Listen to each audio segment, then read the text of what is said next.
One of the most important decisions you're going to make about your podcast is where you're going to host it.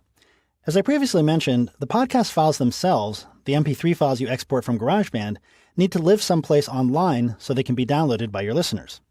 If you do some searching around online, you'll find that there are tons of podcast and content hosting services out there. So how do you decide where to put your files? If you're just starting out, one thing you might be tempted to do is to use a free hosting service. For example, your internet service provider might include a certain amount of free online storage space with your subscription. Or you may have an account with one of the many cloud-based services like Dropbox, Google Drive, or Microsoft OneDrive. Or you may already be paying for a web hosting service for your website, and you're thinking you can upload your files to one of these places. And technically you could do that, but in the long run, you're most likely setting yourself up for some problems. Because when it comes to podcasts, hosting space isn't as much of a concern as hosting bandwidth. Nearly all web hosting or online storage providers place a limit on the amount of data that's allowed to move to and from their servers each month. So even if your hosting provider gives you 5 gigabytes of free storage space, they most likely have a monthly or even a daily cap on your bandwidth allotment. To put this in perspective, if one of your podcasts is 15 megabytes in size and 1,000 people download it in 1 month, that's 15 gigabytes of bandwidth. And that's just for one episode. What if the same 1,000 people download the 4 or 5 older shows on your web server? Suddenly you're way over your bandwidth limit. Some hosting providers actually shut down your service if you go over your bandwidth limit. Others tack on charges to your monthly bill, and if you're hosting your podcast files on your website server, you might even crash the server if too many people are trying to download your podcast at once.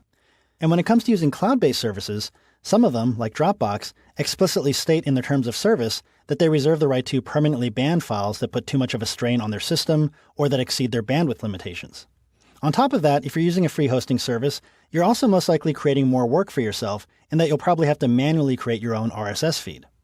So even if you're just starting out, I think it's a good idea to go with a paid, dedicated podcast hosting service instead of just uploading your content to whatever cloud or web hosting service you may already have.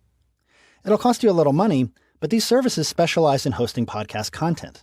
They usually offer a variety of plans for different needs and audience sizes, and instead of shutting down your service if you go over your plan, they'll often just bump you up to the next tier or at least alert you if you're getting close to going over.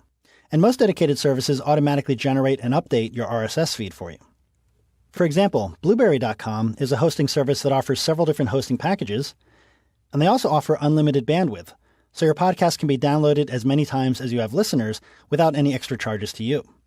Blueberry is also optimized for use with WordPress, so if you have a WordPress site, you can download a plugin called PowerPress, and you'll have a complete publishing solution. Blueberry also works with other publishing platforms too.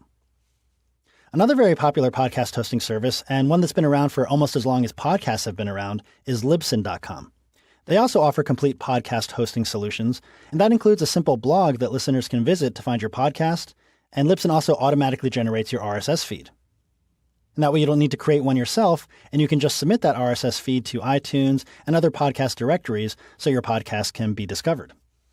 Now, another option you might want to consider, especially if you're not ready to spend money on a hosting service, but you want a service that's optimized for audio, is SoundCloud. SoundCloud is a free social music sharing site you might have heard of, but they also offer a podcast hosting and publishing service. Their free plan limits the amount of content you can upload to 6 hours, but it's probably no surprise that they also offer a paid option to remove those limitations.